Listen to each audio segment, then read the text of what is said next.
एक बार भगवान नारायण के यहां नारद जी आए, तो नारद जी ने कहा, हे प्रभु, नरक में तो ओवरलोड हो रहा है, भीड़ बढ़ती जा रही है, जनसंख्या, और आपका वैकुंठ खाली पड़ा है। हाँ, आपका वैकुंठ खाली पड़ा है, क्या बात है? आप वैकुंठ के दरवाजे सब लोगों के लिए खोल दो।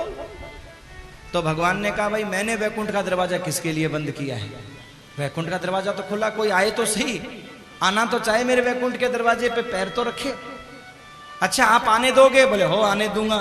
पापी को भी आने दोगे? बोले ठीक है, बुला ला, उसे भी आने दूंगा। तो कहा ठीक है, मैं देखता हूं, कोई न कोई तो लेके ही आऊंगा। अब महाराज वो नारद जी दुनिया में घूमने के लिए गए तो क्या देखा, एक बुढ़े को उसके बेटा और बहू मार रहे थे। महाराज बोल, बुढ़े धन कहाँ गाड़ रखा है, दे थप्पड़ दे थप्पड़। बुढ़े के मुंह से खून निकल रहा था, वो रो रहा था, अरे राम जी उठा ले, हे भगवान, ऐ दिन दिखाना के भगवान उठा ले। नारद जी ने मन में सोचा, ये बूढ़ा हमारे साथ चलेगा जरूर। जब बेटा बहू मार करके गए तो महाराज वो नारद जी गए कि बाबा लगता है बहुत दुखी हो। हाँ बहुत दुखी हूं। अब बाबा आपके दुख दूर हो गए, चिंता करने की जरूरत नहीं है। क्यों? बोले बाबा अब तो आपके दुख दूर हो गए, और बाबा अब आप वैकुंठ चलिए मेरे साथ। हाँ वैकुंठ तो जाऊं, समस्या क्या है? देखो क्या बताऊं, वैकुंठ जाने में एक समस्या ये है कि बहू भी सर्विस करने जाती है, बेटा भी सर्विस करने जाता है, घर की रखवाली करने वाला कोई नहीं है, मैं ही तो हूं। अरे बाबा तेरे को मार रहे हैं वो। तो बोले बाबा जी आप क्या जानो, बेटे का सुख पैदा किया है तभी तो मार रहे हैं, मेरे हैं तब मार रहे हैं ना। अरे बाबा अच्छा मौका है, मैं वैकुंठ में लेने के लिए आया हूं, वैकुंठ में चलिए। तो कहा नारद जी ने कहा, नारद जी से बाबा ने कहा, मैं वैकुंठ तो चलूंगा नारद जी, पर थोड़े दिन रुक जाओ, अभी थोड़े से बच्चे बड़े हो जाएं बहू के, या बहू का रिटायरमेंट हो जाए, बेटे का रिटायरमेंट हो जाए, फिर चलूंगा। ठीक है मैं आऊंगा। नारद जी चले गए।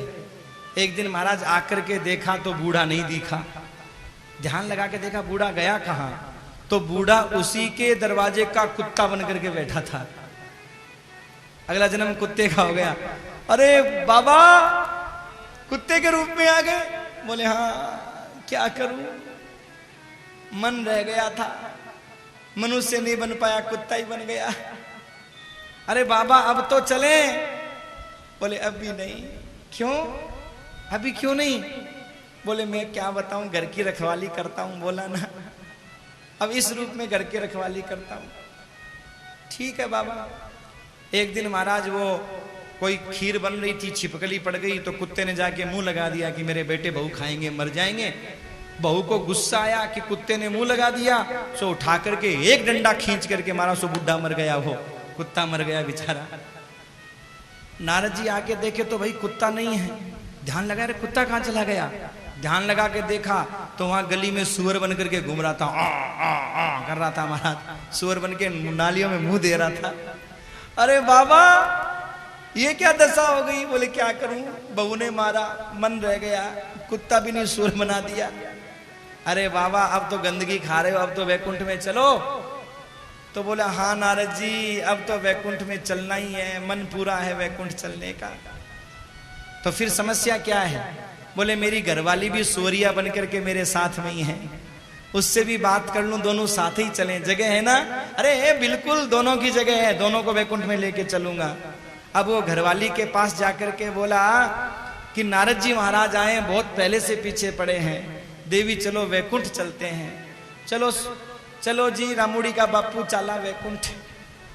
पर नारद जी से एक बात तो पूछो, क्या कि वहां की नालियों में यहां से ज्यादा गंदगी मिलेगी कि नहीं मिलेगी? नारद जी बोले मूर्खों, वहां गंदगी का क्या काम है? वहां गंदगी का क्या काम है? तो वो सुअर बोला और सुअरी बोली कि जब वहां गंदगी नहीं है फिर हमारा क्या काम है? हमारा तो यही काम है जहां नाली है, वहां जाकर के हम क्या करेंगे? बाबा तू ही जा वैकुंठ, अब तो यही ठीक है, कम से कम सुबह शाम बच्चों का मुंह तो देख लेते। सजनों ये सच बात है कि जब मन रह जाता है ना तो आना उसी घर में पड़ता है। चाहे कुत्ता बन करके आए, सुअर बन करके आए, बिल्ली बन करके आए, चाहे नाली का कीड़ा बन करके आए, आना पड़ेगा। इसलिए भैया मन दुनिया में नहीं रहे ये कोशिश करनी चाहिए। सब्सक्राइब करें हमारे YouTube चैनल साधना गोल्ड को और पाएं वीडियो सबसे पहले। और हाँ, बेल आइकन दबाना ना भूलें।